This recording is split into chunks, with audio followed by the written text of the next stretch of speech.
Picture a Tudor household on a summer evening. A man laughs over his supper, healthy and strong, raising his cup to the candlelight without a single care in the world. He goes to his bed untroubled. By the time the sun comes up, he is dead. He was taken in a single night by a sickness no one could name. This was not a story told to frighten children. This was a real disease that swept through Tudor England, and it could kill a strong adult in the space between one meal and the next. The illness had a name that still carries a chill across the centuries. In Latin, it was called Sudor Anglicus, the English sweat. It arrived without warning, struck without mercy, and then disappeared as though it had never existed at all. To understand it, we have to travel back to the very beginning of the Tudor age, to a kingdom emerging from decades of civil war, and to a brand new king who had just won everything. The first outbreak appeared in 1485, just weeks after Henry Tudor landed in England and won the crown at the Battle of Bosworth. He became King Henry VII, the founder of a new royal line. But almost as soon as his army reached London, the sweat broke out in the city. The new dynasty had barely begun, and already an invisible shadow had fallen across it. Some at the time whispered that it had come ashore with the soldiers themselves. The sickness itself was horrifyingly fast. It began very quietly, with a strange sense of dread that settled over a person for no reason at all, a cold apprehension, as though some part of the body already knew. Then came the cold phase. Sudden chills and violent shivering, a dizziness that swayed the floor, and a severe pounding in the head. The arms and legs began to ache, a deep weariness pulling the body down. And then the worst of it arrived. Within a few hours, the victim was soaked in a drenching, foul-smelling sweat that gave the disease its name. The heart raced, a raging fever took hold, and delirium clouded the mind. Worst of all came an overpowering urge to sleep. The body, drained and burning, longed only to close its eyes, and the physicians of the day believed that to give in to that sleep was to die, that many who drifted off in the grip of the sweat simply never woke again. The speed was almost beyond belief. By the accounts that survived, the disease could kill a person in as little as a few hours, and the whole crisis, life or death, was usually decided within a single day. People at the time described it in the plainest, most chilling way they could. A man, they said, could be merry at dinner and dead by supper. There was barely time to call for a physician, let alone to set one's affairs in order or to say goodbye. There was one small mercy hidden inside the terror. Those who managed to survive the first full day usually recovered and went on to live. The crisis passed almost as quickly as it had come, but surviving offered no real protection. The sweat gave no lasting immunity at all. A person who lived through one bout could catch the very same illness again, and again, as many times as it chose to return. There was no safety in having beaten it once. Stranger still was the kind of person the disease chose to kill. Most plagues prey upon the weak, the old, the hungry, the very young, the bodies least able to fight. The sweat did almost the opposite. It struck down the healthy, the wealthy, and the well-fed, the men and women who seemed strongest of all. It seemed to reach in particular for men in the prime of their lives, the ones who should have been hardest to kill. This pattern made no sense to the physicians of the day. Everything they understood about disease told them the frail should fall first. Yet here was an illness that walked straight past the weak and reached instead for the powerful, the well-fed, the secure. The sweat also had its seasons, and it kept to them. It favored the warm months of late spring and summer, when the air hung heavy and still over the towns. In those months it could sweep through a whole community at frightening speed. It raced from house to house faster than the news of it could travel. A village might hear that the sweat had reached the next town, and before the warning had even spread, the sickness was already in their own streets. Over the decades, the sweat returned again and again, like a tide that no one could predict. It came back in 1508 and again in 1517, each wave reopening old fears that people had begun to let go of. Towns that had told themselves the danger was finally past would feel the dread creep back into their streets with the heat of another summer. The shutters would close, the markets would empty, and the waiting would begin again. Then came the wave of 1528, the most severe and the most feared of them all.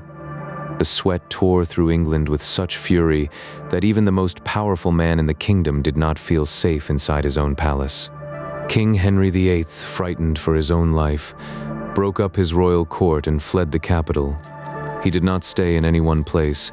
That summer he is said to have moved almost daily from house to house, never settling, always trying to stay one step ahead of an enemy he could not see. Even a king, it turned out, could only run around him. Men and women closest to the throne were falling ill, and neither rank nor fortune nor the thickest palace walls could promise anyone safety from it. Some of the most famous names of the entire age felt the breath of the sweat that summer. Anne Boleyn, the woman the king was determined to marry, is said to have caught the illness during the 1528 outbreak. She survived it, but it shook the king badly. Others were not so fortunate. The following year, the king's own rising minister, Thomas Cromwell, is recorded to have lost his wife and both of his young daughters to the sickness, his household gutted in a matter of days. The sweat did not care whose house it entered. And here is where the mystery deepens. The questions that have never truly been answered. What was this disease really? Why did it strike the strong and spare the weak? Why did it move so impossibly fast? Hold those questions close, because in 1528, the sweat did something it had never done before. For more than 40 years, the sweat had been England's own private curse. It had stayed on the island, as if the sea itself were a wall it could not cross. But in the summer of 1528, that wall came down. The disease leapt across the sea to continental Europe, escaping the island where it had always lived. It appeared first in the great northern port of Hamburg, arriving as suddenly there as it ever had in London. And there it was, every bit as merciless. The records say that in Hamburg more than 1,000 people died within a few short weeks. From that port, the sweat pushed outward across the north, into Switzerland, into Denmark, Sweden, and Norway, and onward into the eastern lands beyond. For a short, terrifying while, it seemed the English sweat might become a sickness of the whole continent, no longer England's curse alone, but Europe's. Town after town shut its gates and waited for the dread to pass. And then, just as it had always done at home, the foreign sweat began to fade. The European outbreak weakened over the following weeks. The deaths slowed, and slowly the sickness slipped away from the continent. It withdrew back across the sea, as quietly as it had come. Back in England, one last wave was still to come. In 1551, the sweat returned for the fifth and final time. But this time, for the first time, someone was watching it closely and writing down everything he saw. A learned physician and chronicler named John Caius observed the 1551 outbreak from inside the storm. He set down a careful, detailed account of the disease, the symptoms, the speed, the order in which the terror unfolded. It is one of the most precious records we have. And yet, for all his sharp and patient eyes, even John Caius could not say what caused it. He could describe perfectly what the sweat did to a person. He simply could not explain where it came from or why. He could only set down, faithfully, the shape of the thing. And then, after 1551, the English sweat was simply gone. This is the strangest part of the whole story. It did not slowly retreat over generations, growing milder, the way most diseases fade. It vanished, as suddenly and as completely as it had first appeared. There was no farewell and no final warning. The fifth wave broke, the summer cooled, and the true sweat was never seen again. Not in England, not in Europe, not anywhere in the world. It left a disease-shaped hole in history that has never since been filled. Think about how strange that truly is.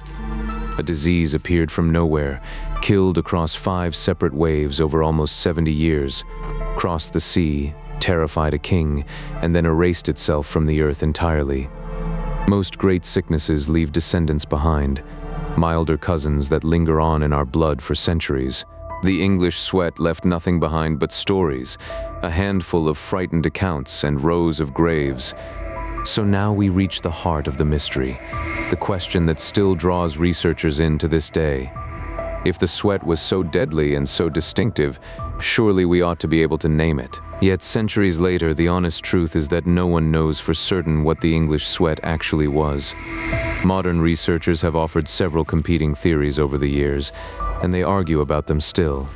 But not one of those theories has ever been proven. One leading idea suggests the cause was an unknown hantavirus, a kind of virus carried by rodents like mice and rats. Those who argue this point to the symptoms and to the way the sweat followed the warm seasons and struck so hard in the countryside, much as some rodent-borne illnesses do. Others are not convinced, and they have proposed different culprits entirely.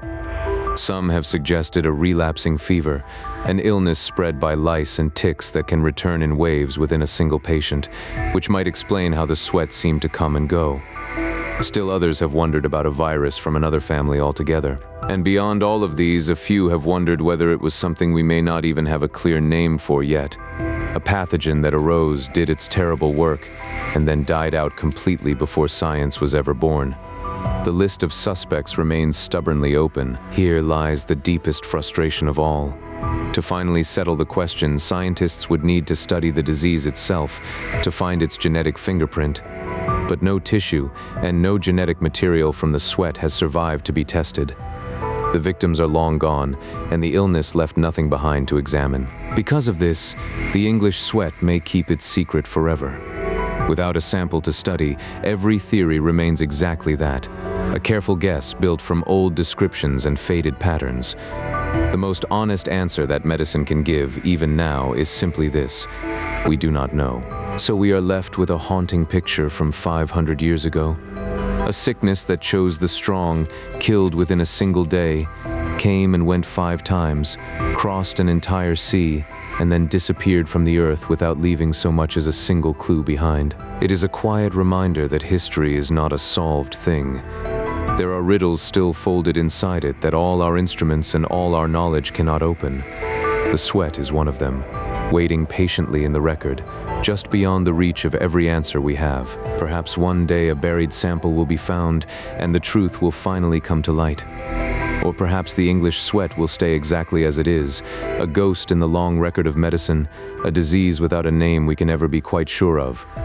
For now, it waits in the quiet between certainty and the unknown. Whatever it truly was, the English sweat reminds us how much of the past still lies just beyond our reach. The candles have long since burned out. The voices have fallen silent, and the answer drifts somewhere in the dark, patient and unhurried, waiting for a question we may never quite learn how to ask. If you have wandered this far into the quiet with us, then stay a little longer. There are countless other riddles like this one, gentle and strange, still waiting in the shadows of our history. Settle in, let your shoulders fall, and let the next mystery carry you softly toward rest. Sleep well.